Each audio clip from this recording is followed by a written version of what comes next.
পাইছে নাই মাছ নাই লগা যেহেতু পানী বহুত বেছি বাঢ়িছে পৰিৱেশ একেবাৰে চিল্কা হ্ৰদৰ নিচিনা কিন্তু এই যে বাহনী পানী এই বাহনী পানীয়ে কৃষকৰ সপোন ধূলিসাৎ কৰি পেলাইছে গোলাঘাটৰ মৰঙী অঞ্চলত যেনেকৈ ধনশিৰি নদীয়ে বিস্তীৰ্ণ অঞ্চল প্লাবিত কৰি পেলাইছে ঠিক তেনেকৈ কাকডোঙা ঘিলাধাৰী খাৰজান আৰু কলিয়াপানী নদীৰ বাহনী পানীয়ে কমাৰবন্ধা আৰু আঠখিলীয়া অঞ্চলৰ বিস্তীৰ্ণ অঞ্চল জলমগ্ন কৰিছে ইতিমধ্যে ৰাইজে যি খেতি কৰিবৰ কাৰণে কঠীয়া পাৰিছিলে কঠীয়া আজি ৩-৪ দিনত সম্পূৰ্ণৰূপে পানীৰ তলত গুচি গৈছে আৰু যাৰ ফলত কৃষকৰ এবাৰ বিস্তৰ অনিষ্ট সাধন হ'ব যে এই কথাটো নিশ্চিত হৈছে আমাৰ লগত আছে কৃষক সভাৰ দীপেন দাস কেইখন গাঁও ইয়াতে মানে জলমগ্ন হৈছে প্ৰায় ২০-২৫খন গাঁও মানে জলমগ্ন হৈছে যি সময়ত মানুহে ৰুবৰ কাৰণে প্ৰস্তুতি চলাইছিল সেই সময়তে কঠীয়া আহি পেলানি একে বানপানী কঠীয়া একদম নষ্ট কৰি পেলাইছে ৩-৪ দিনটো হৈ গ'ল আৰু ইতিমধ্যে এই অঞ্চলত ৬-৭ দিন মান হৈ গ'ল কঠীয়া ডুবি গৈছে মানুহবিলাক হাহাকাৰ লগতে পশুধনৰ বিশেষকৈ তেওঁলোকৰ কোনো ঘাঁহ পাতি নথকা খাতিৰত যথেষ্ট ক্ষতি হৈছে বিশেষকৈ মৎস্য যিসকলে মানে পুহিছিল তেওঁলোকৰ গোটেই পুখুৰীবিলাক সকলো পুখুৰী উঠি গৈছে গতিকে এই অঞ্চলৰ মানুহে বিশেষকৈ খেতিৰ ওপৰতে নিৰ্ভৰ কৰে কি গাঁও ইয়াতে মানে জলমগ্ন ধৰি লওক বচা ভৰুলোৱা মাউত গাঁও এটা বকলাই শালিকীহাট তাৰপিছত বিশেষকৈ তিনিখন পঞ্চায়ত বিস্তৰভাৱে ক্ষতি হৈছে কলিয়াপানী পঞ্চায়ত কমাৰবন্ধা পঞ্চায়ত আনগাঁও পঞ্চায়ত আঠখিলীয়া পঞ্চায়ত গোটেইখিনি পঞ্চায়ত মানে ভয়ানকভাৱে ক্ষতি হৈছে মানে যি সময়ত কঠীয়া মানে তুলিবৰ সময় হৈছিলে ইতিমধ্যে বোকা দিবলৈ ৰাইজে আৰম্ভ কৰিছিলে সেই সময়তেই কঠীয়া মানে একেবাৰে সবংশে নষ্ট হৈ গৈছে আৰু যিটো মানে অভাৰ কাম কৰিবৰ কাৰণে এতিয়া সহজ নহয় কাৰণ চৰকাৰো এনেকুৱা পৰিকল্পনা নাই যে ক'ৰবাত যদি বানপানীৰ অঞ্চলত কঠীয়া মৰি যায় তেতিয়া মানে কঠীয়া চৰকাৰৰ ফালৰ পৰা সাহায্য বিস্তৰ এৰিয়াত দিবলৈ কাৰণ ইয়াত ৩-৪ হাজাৰ হেক্টৰ ভূমি মোটামুটি মিনিমাম হয়তো কঠীয়া মানে নষ্ট হৈছে গতিকে যিটো ক্ষতিপূৰণ সহজে কৰিব পৰা নাযাব কাৰণ চৰকাৰো বিশেষ একো পৰিকল্পনা নাই এতিয়া যিটো কাৰণত আজি এই অঞ্চলৰ কৃষকসকল কিন্তু একেবাৰে অথাসাগৰত পৰা নিচিনা এটা পৰিৱেশ হৈছে আৰু বানপানীত কেনে পৰিৱেশ হৈছে কঠীয়াতলি বা কৃষকৰ পুখুৰী কৃষকৰ ঘৰ এই গোটেইবোৰ আমি এতিয়া দেখাই আছোঁ আপোনালোকৰ ঘৰতো সোমাই গ'ল পানী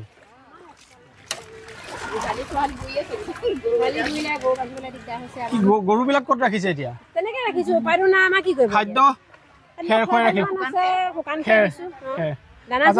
চৰকাৰৰ ফালৰ পৰা পশু খাদ্য দিব লাগে নহয় বানপানী হোৱা অঞ্চলত দিছে নেকি পশু খাদ্য এইবিলাক দিয়া কোনো ব্যৱস্থা এতিয়ালৈকে নাই কৰা মানুহৰ ৰিলিফটো নাই কঠীয়া কি হ'ল আপোনালোকৰ কি কি কঠীয়া পাৰিছিলে ভাতৰ পাইছিলো আকৌ ৰঞ্জিত আৰু বৰা চুকা জহা চব খতম সব একো নাই সব পানী তলতে আছে আপোনাৰ কি ক'ব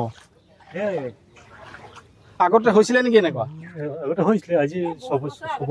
ছবছৰ কিন্তু আপোনালোকে বাহিৰত বেলেগত ক'ৰবাত কঠীয়া পাৰে নহয় আগত আজিকালি নাপাৰে মানে ইয়াতে এটা মাথাউৰি বনোৱা হৈছিলে মাথাউৰিটো বনোৱাৰ পাছত 5-6 বছৰ নাই কিন্তু এইবাৰ আকৌ নতুন এটা কিবা আঁচনি ল'লে মাথাউৰি বনোৱা কিন্তু নতুন আঁচনি লোৱাৰ নামত কি কৰিলে মানে হেৰি য'তে মতে মানে য'তে ত'তে বনালে কিন্তু সম্পূৰ্ণ নহ'ল যাৰ ফলত আজিৰ তাৰিখত মানে প্ৰায় ৩-৪ হাজাৰ হেক্টৰ কৃষিভূমি ইয়াতে মানে চাফা হৈ গৈছে ক'তো কঠীয়া মানে বাচি থকা নাই এইফালে দেখিছে মোৰ সোঁফালে প্ৰায় বিঘাই কঠীয়া যিবিলাক জেওৰাবিলাক অলপ ওলাই আছে বিঘাই কঠীয়া এতিয়া ৩-৪ দিন জলমগ্ন হৈ আছে পানীত ডুব গৈছে আৰু এইটো এটা পুখুৰী এই পুখুৰীটো পানী প্ৰায় সোমাইছে ইতিমধ্যে আৰু 2-1 ঘণ্টাৰ ভিতৰত এখেতসকলে কৈছে যে 2-1 ঘণ্টাৰ ভিতৰত এই পুখুৰীটো ডুব যাব পানী বাঢ়ি আছে ন বাঢ়ি আছে ৰাতিপুৱাতকে বহুত বাঢ়িলে কেতিয়া উঠিলে এই পানীটো আপোনালোকৰ পৰহিৰ পৰা উঠিছে কালি অকমানে বাঢ়ি আহি আছে আপোনালোকৰ কঠীয়া এইবিলাক আপোনালোকৰ কঠীয়া নেকি আমাৰ কঠীয়া একো চিনেই নাই ইয়াত চিন নাই ন এয়া কাৰ কঠীয়া আমাৰ ওচৰৰে আমাৰ হৈফালে সেইফালেও কঠীয়া আছিলে ন মানে যিবিলাক কঠীয়া নদন বদন কৰি বাঢ়ি আহিছিলে আৰু 10-15 দিন হোৱাৰ পাছত চাগে এই সপ্তাহতে আমি আজিকালি ৰুলোহেঁতেন কি কঠীয়া পাৰিছিলে আপোনালোকে আমাৰ ৰঞ্জিত কঠীয়া আছিলে যিটো ৰঞ্জিত কঠীয়া আজিৰ তাৰিখত আমাৰ গোলাঘাটৰ বিভিন্ন অঞ্চলত প্ৰচুৰ পৰিমাণে ৰঞ্জিত ধান কৰে কিন্তু এতিয়া ৰঞ্জিত ধানৰ সেই কঠীয়া এতিয়া কাৰো ঘৰত নাই চাগে এতিয়া কি কৰিব আপোনালোকে ইয়াৰ পিছত যেতিয়া পানী শুকাব কি কৰিম ভাবিয়ে পোৱা নাই মানে এতিয়া আকৌ নতুনকে যদি ৰঞ্জিত পাৰিবলৈ সময় নাই ভাদ মাহত ৰঞ্জিত কঠীয়া ৰুলেও একো মানে তাৰ ফলটো নাপাম আমি এতিয়া কেনেকে কি হ'ব ভাবিয়ে পোৱা নাই মানে চৰকাৰেও দিয়া কিবা সাৰ্ভে কৰিছে অকল বোলে আমাৰ ঘৰে কঠীয়া কমিছে সেইটোতো নহয়, গোটেই কেইবাখনো গাঁও কোনেওতো বেছিকৈ কঠীয়া পাৰি থোৱা নাই, নিজৰ কাৰণে কঠীয়া পাৰে। ঘৰক কোনোবা সহায় কৰিব পাৰিব, কিন্তু ইমান চৰকাৰে এতিয়া এনে কিবা সাৰ্ভে কৰিছে নেকি কাৰ কিমান? এতিয়ালৈকে আমাৰ এইখিনিলে অহা দেখা নাই। যদি আৰু গৰু ছাগলী বিলাকৰ আপোনালোকৰ গৰু ছাগলী বহুত সমস্যা, গোহালিলৈকে পানী যথেষ্ট সমস্যা। পশু খাদ্য দিয়া কোনো কথা বতৰা অহা নাই, পশু খাদ্য দিয়াও নাই। আমাৰ এতিয়া ল'ৰা ছোৱালী ভিতৰত ভৰাই থৈছে, অকণো ওলাবলৈ দিয়া নাই বাহিৰলৈ।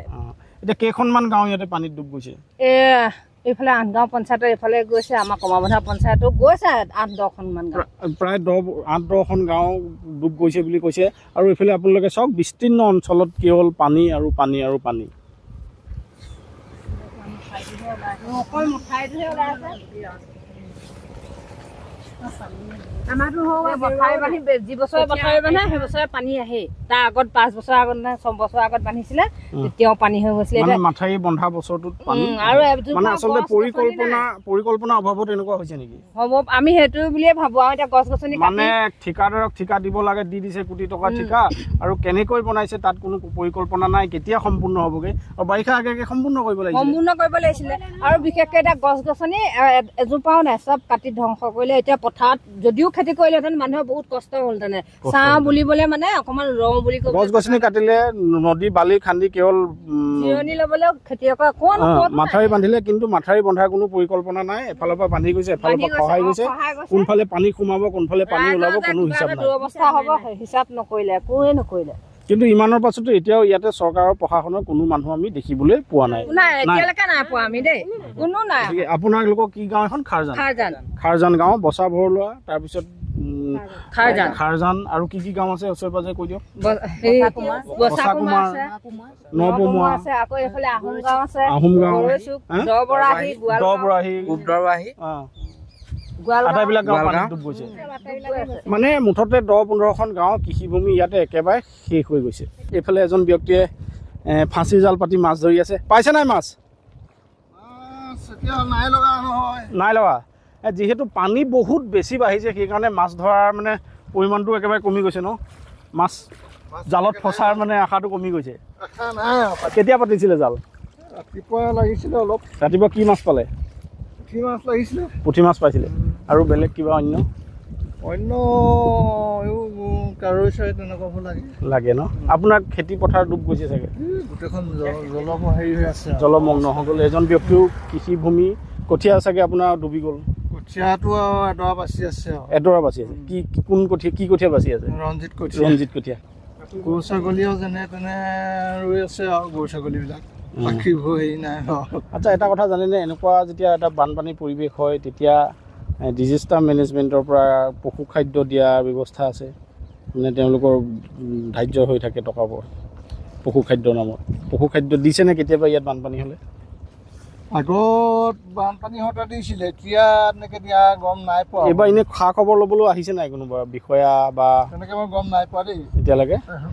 এখেতে গম পোৱা নাই, কিন্তু যদি আহে নিশ্চয়তো গম পাব।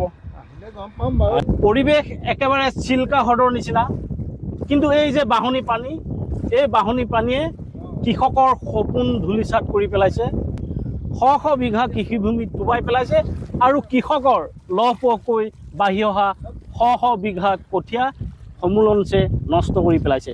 চাওক, হিলাধাৰী, খাৰজান, কলিয়াপনি, কাকডোঙাকে ধৰি 4খন নদী বাঢ়নী পানীয়ে কমাৰবন্ধা আঠখেলীয়া অঞ্চলৰ প্ৰায় 10-15খন গাঁও একেবাৰে জলমগ্ন কৰি পেলাইছে।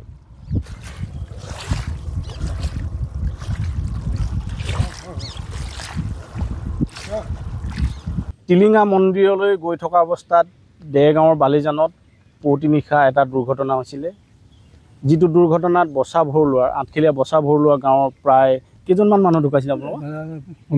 15জন মানুহ ঢুকাইছিলে। আৰু সেই বচা ভৰলুৱা গাঁৱত আছোঁ, আৰু এতিয়া এই বচা ভৰলুৱা গাঁও জলমগ্ন হৈ আছে। আপোনাৰ কঠীয়া ডুব গ'ল? মোৰ কঠীয়া ডুব গ'ল, 4টা গ'ল। পুখুৰীত মাছ পোনা জীয়াইছিলে?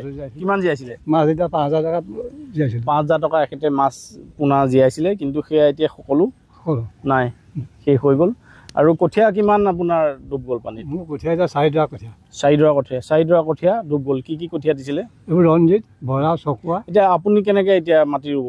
মাটি ৰাইজৰ ঘৰত বিচাৰি কাৰ ঘৰত ৰাখি বিচাৰি আনি ৰুব লাগিব। আৰু এনেই চৰকাৰে কিবা আপোনালোকক সহায় আগবঢ়োৱা কথা কিবা একো গম গতি পোৱা নাই এতিয়ালৈকে? আৰু এনেই গৰু ছাগলী যিবিলাক জীৱ জন্তু খাদ্যৰ ক্ষেত্ৰত কিবা একো নাই আমাৰ এতিয়া একো নাই ন? খোৱা বোৱা চাউল পাত দাইল চালি কিবা দিয়ে সেইটো। ৰাইজকো যদি সাহায্য প্ৰদান কৰা হয় তেতিয়াহ'লে ৰাইজে কিছু সকাহ পাব। বেয়া দিনতো কিবা এটা মানে। এতিয়া কলভোৰে হৈছে পথাৰলৈ যাবৰ কাৰণে, গৰু গাই ম'হৰ কাৰণে খাদ্য অনা বা গৰু গাই ম'হকেইটা উদ্ধাৰ কৰি অনা কলভোৰেই হৈছে এতিয়া একমাত্ৰ পথ। আপুনি কোনফালে গৈ আছে? মই ম'হলৈ ঘাঁহ আনিবলৈ যাওঁ। ক'ত পাব ঘাঁহ এতিয়া ইমান পানী মাজত? মেটেকা আহিছে। মেটেকা আহিছে? মেটেকা খাই ন ম'হে? ম'হে খাই। কেইটা ম'হ আছে আপোনাৰ? মোৰ 3টা ম'হ আছে। এখেতৰ আছে 3টা ম'হ, আৰু 3টা ম'হৰ কাৰণে খাদ্য আনিবলৈ তেখেতে এই ভৰ পানীত কলভোৰ মানে নৌকা সাজি তেখেতে গৈ আছে। আৰু আপোনাৰ এনেই পশু খাদ্যৰ সমস্যা বহুত হয় ন এই সময়ত? এই সময়ত আপোনাৰ পুৰা দিগদাৰ। গৰু ম'হ ৰাস্তাত আছে। গৰু ম'হবিলাক ৰাস্তাতে বান্ধিব লগা হৈছে। গৰু ম'হ ৰাস্তাতে বান্ধিব লগা হৈছে। আৰু বিশেষকৈ আপোনাৰ কঠীয়া কি হ'ল? কঠীয়া মোৰ বাৰু বৰ্তমান ওলাই আছে। বাকী ৰাইজৰ কাৰো নাই। এখেতৰ সৌভাগ্যক্ৰমে কঠীয়া অলপ ওলাই আছে, কিন্তু বাকী ৰাইজৰ কঠীয়া একেবাৰে ডুব গৈছে। তাৰোপৰি আপোনাৰ গৰু কেইটা আছে? গৰু 6টা। গৰু ক'ত বান্ধিছে? গৰু গোহালিতে আছে। গৰু গোহালিতে ৰাস্তালৈ আনো কেতিয়াবা। এতিয়া ধান খেৰে একমাত্ৰ হেৰি চাগে খাদ্য। এতিয়া ম'হে মেটেকা খাই নেকি? মেটেকা খাই কাটি আনো। এনেইতো মেটেকা নিদিয়ে চাগে আপুনি? মেটেকা নিদিওঁ। এনে মেটেকা সাধাৰণতে ম'হক নিদিয়ে, কিন্তু এতিয়া মেটেকা খুৱাবলৈ বাধ্য হৈছে। দুৰ্যোগ নিৰ্বাপন ব্যৱস্থাপনাৰ জৰিয়তে প্ৰশাসনে পশু খাদ্য যোগান ধৰিব লাগে, কিন্তু এই সময়ত পশু খাদ্য যোগানৰ কথাটো দূৰৰে কথা, কোনো চৰকাৰ আৰু প্ৰশাসনৰ খা খবৰ লোৱা মানুহ আমি এই সমগ্ৰ অঞ্চলত দেখা নাই, যি কাৰণে এতিয়া কলভোৰ লৈ মেটেকা বিচাৰি ফুৰিব লগা হৈছে এতিয়া ইয়াৰ কৃষকসকলে। কিবা ক'ব নেকি চৰকাৰলৈ? চৰকাৰলৈ কি আৰু নাহে, এতিয়া গম পাইছে নাই ন? কোনো খাৰ খবৰ নাই।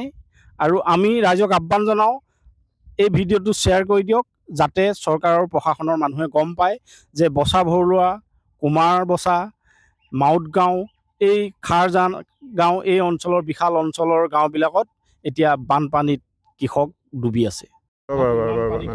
পানী জমা হৈছে অকল নদীৰ দুখত। সেই মুচৰখিনি এতিয়ালৈকে কটা নাই। তাৰপৰা সেই বগীয়া সত্ৰ আগৰ কেইটামান মুচৰ থাকিলে, সেইকেইটা যি কাটি দিয়া য'তে ত'তে কাটিছে, য'তে ত'তে বান্ধিছে, পৰিকল্পনা নাই। এতিয়া কি কৰিব লাগিব? এতিয়া সেইটো খনাৰ ব্যৱস্থাটোহে আমাক লাগে বিশেষ।